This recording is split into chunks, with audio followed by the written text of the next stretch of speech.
ಸಖತ್ ಖಾರ ಬಣ್ಣ ಮತ್ತು ರುಚಿ ಆಚಿ ಚಿಲ್ಲಿ ಪೌಡರ್. ಪೌರ ಆಯುಕ್ತಗೆ ಬೆದರಿಕೆ ಹಾಕಿದ್ದಂತಹ ವಿಚಾರ ಬಹಳಷ್ಟು ದೊಡ್ಡ ಮಟ್ಟದಲ್ಲಿ ಸದ್ದು ಮಾಡಿತು. ಇದಕ್ಕೆ ಪರ ಹಾಗೆ ವಿರೋಧದ ಹೇಳಿಕೆಗಳು ಕೂಡ ಕೇಳಿಬರ್ತಾ ಇತ್ತು. ಒಂದು ಕಡೆ ಶಿಡ್ಲಘಟ್ಟದಲ್ಲಿ ಅಧಿಕಾರಿಗಳಿಗೆ ಅವಾಚ್ಯವಾಗಿ ನಿಂದನೆಯನ್ನ ಮಾಡಲಾಗಿತ್ತು. ಆದರೆ ರಾಜೀವ್ ಗೌಡ ಸದ್ಯಕ್ಕೆ ಪರಾರಿಯಾಗಿದ್ದಾರೆ. ಈ ವಿಚಾರ ದೊಡ್ಡ ಮಟ್ಟದಲ್ಲಿ ಚರ್ಚೆ ಆಗ್ತಾ ಇದೆ. ಇದಕ್ಕೆ ಸಂಬಂಧಪಟ್ಟಂತೆ ರಾಜೀವ್ ಗೌಡ ವಿರುದ್ಧವಾಗಿ ಮಣಿಕಂಠ ಶರ್ಮಾ ಕಿಡಿಕಾರಿದ್ದಾರೆ. ವಿಡಿಯೋ ಮೂಲಕ ಮಣಿಕಂಠ ಶರ್ಮಾ ವಾಗ್ದಾಳಿ ನಡೆಸಿದ್ದಾರೆ. ರಾಜೀವ್ ಗೌಡರಿಗೆ ಮದುವೆ ಮಾಡಿಸಿದಂತಹ ಪೂಜಾರಿಗೆ ಗುನ್ನ. ಚಿಂತಾಮಣಿ ತಾಲೂಕಿನ ಬಟ್ಲಹಳ್ಳಿ ಮೂಲದ ಮಣಿಕಂಠ ಶರ್ಮಾ ಬ್ರಾಹ್ಮಣನಿಗೆ ಲಾಂಗ್ ತೋರಿಸಿ ಬೆದರಿಕೆಯನ್ನ ಹಾಕಿದ್ರು ರಾಜೀವ್ ಗೌಡ ಅಂತ ಹೇಳಿ.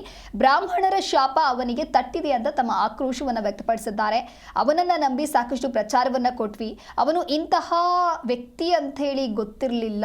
ಮಣಿಕಂಠ ಶರ್ಮಾ ಎಂಬುವರಿಂದ ವಿಡಿಯೋ ಬಿಡುಗಡೆ ಮಾಡಲಾಗಿದೆ. ಮೊದಲಿಗೆ ಶಿಡ್ಲಘಟ್ಟ ಕ್ಷೇತ್ರಕ್ಕೆ ಪರಿಚಯಿಸಿದ್ದು ಅಖಿಲ ಕರ್ನಾಟಕ ಬ್ರಾಹ್ಮಣರ ಸಂಘ. ಅವನನ್ನ ನಂಬಿ ಸಾಕಷ್ಟು ಪ್ರಚಾರವನ್ನ ಕೊಟ್ವಿ. ಕೋವಿಡ್ ಸಮಯದಲ್ಲಿ ನಡೆದಿದ್ದಂತ ಘಟನೆ, ವ್ಯಕ್ತಿ ಸರಿ ಇಲ್ಲ ಅಂತ ಹೇಳಿ ಭಗವಂತ ಪ್ರೇರಣೆ ಕೊಟ್ಟಿದ್ದ. ಸೈಟ್ ಖರೀದಿ ಮಾಡುವಂತ ವೇಳೆ 420 ಕೆಲಸ ಮಾಡಿದ್ದ. ಯಾರು ಸೈಟ್ ಖರೀದಿ ಮಾಡಬೇಡಿ ಅಂತ ಹೇಳಿದ್ದೆ. ನನ್ನ ಬಿಸ್ನೆಸ್ಗೆ ಅಡ್ಡಿ ಬರ್ತಾನೆ ಅಂತ ಹೇಳಿ ನನ್ನ ಮೇಲೆಯೂ ಕೂಡ ಹಲ್ಲೆಯನ್ನ ಮಾಡಿಸಿದ್ದ. ಅವರ ಬೆಂಬಲಿಗರಿಂದ ಮಾರಣಾಂತಿಕವಾಗಿ ಹಲ್ಲೆಯನ್ನ ನಡೆಸಿದ್ರು. ನ್ಯೂಸ್ ಚಾನೆಲ್ಗೆ ಹೋದ್ರೆ ಸಾಯಿಸ್ತೀನಿ ಅಂತ ಹೇಳಿ ಬೆದರಿಕೆಯನ್ನ ಕೂಡ ಹಾಕಿದ್ರು. ನನ್ನ ಕೈಗೆ ರಾಡ್ ಹಾಕಿದ್ದಾರೆ. ಇದು ಇವನು ಮಾಡಿರುವಂತಹ ಕೆಲಸ. ಹಾಗಾಗಿ ಬ್ರಾಹ್ಮಣರ ಶಾಪ ಆತನಿಗೆ ತಟ್ಟಿದೆ. ಗೋವಿಂದರಾಜಪುರ ಠಾಣೆಯಲ್ಲಿ FIR ಕೂಡ ದಾಖಲಾಗಿತ್ತು.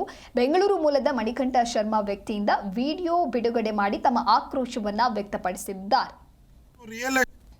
ಏನು ಈಗ ಶಿಡ್ಲಘಟ್ಟದಲ್ಲಿ ಪೌರ ಕಾರ್ಮಿಕರಿಗೆ ಮತ್ತು ಕಮಿಷನರ್ ಅವರಿಗೆ ಅವಾಚ್ಯ ಶಬ್ದಗಳಿಂದ ನಿಂದಿಸಿ ಅವರಿಗೆ ಪ್ರಾಣ ಬೆದರಿಕೆ ನೀಡಿದನಲ್ಲ ರಾಜೀವ್ ಗೌಡ ಎಂಬುವರು. ಈ ಮಹಾನುಭಾವ ಯಾರಂದರೆ, 4 ವರ್ಷದ ಕೆಳಗೆ ನಾನು ಸುಮಾರು ಅವರ ಆಫೀಸ್ನಲ್ಲಿ ಒಂದು 4 ರಿಂದ 5 ವರ್ಷ ಪ್ರತಿ ಶುಕ್ರವಾರ ಪೂಜೆಗೆಂದು ಹೋಗ್ತಾ ಇದ್ದೆ. ಈ ಪೂಜೆಗೆ ಹೋಗುವಂಥ ಸಂದರ್ಭದಲ್ಲಿ ಈ ಕರೋನಾ ಮಹಾಮಾರಿ ಬಂತು.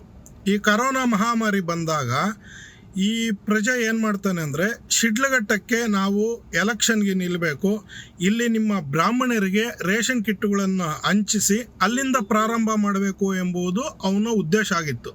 ಅಲ್ಲಿ ನಮ್ಮ ಅಖಿಲ ಕರ್ನಾಟಕ ಬ್ರಾಹ್ಮಣ ಯುವಕರ ಸಂಘ ಎಲ್ಲರೂ ಸೇರಿ ಏನು ಮಾಡ್ತೀವಿ, ಒಂದು ರೇಷನ್ ಕಿಟ್ಟನ್ನು ಹಂಚೋದಕ್ಕೆ ಅವನು ಒಂದು ಹೆಲ್ಪ್ ಮಾಡ್ತಾನೆ ಅನ್ನೋ ಒಂದು ಉದ್ದೇಶಕ್ಕೆ ಅವನು ಇಂಥ ಕಚಡ ಅನ್ನೋದು ನಮಗೆ ಗೊತ್ತಿರಲಿಲ್ಲ. ಏನಂದರೆ ನಾವು ಅನ್ನದಾತ ಎಂದು ಅವನ್ನ ನಂಬಿ ನಾವೇನು ಮಾಡಿದ್ವಿ, ಅವನ್ನ ಕರ್ಕೊಂಡೋಗಿ ಶಿಡ್ಲಘಟ್ಟದಲ್ಲಿ ಮೊದಲನೇ ಬಾರಿಗೆ ಅವನಿಗೆ ಇಂಟ್ರೊಡ್ಯೂಸ್ ಮಾಡಿಸಿದ್ದೆ ಅಖಿಲ ಕರ್ನಾಟಕ ಬ್ರಾಹ್ಮಣ ಯುವಕರ ಸಂಘ. ಅದರಲ್ಲೂ ಮುಖ್ಯವಾಗಿ ನಾನು ಆ ಪಾತ್ರವನ್ನು ವಹಿಸಿ ಅವನು ನನಗೆ ಮ್ಯಾನೇಜರ್ ಪೋಸ್ಟನ್ನು ಕೊಟ್ಟು ನನಗೆ ಬೇರೆ ಇಲ್ಲದ ಸಲ್ಲದ ಮಾತುಗಳನ್ನು ಹೇಳಿ ನಾನು ಅವನನ್ನು ನಂಬಿ ಎಲ್ಲ ಜನರಿಗೆ ಪ್ರಚಾರವನ್ನು ಕೊಟ್ಟೆ.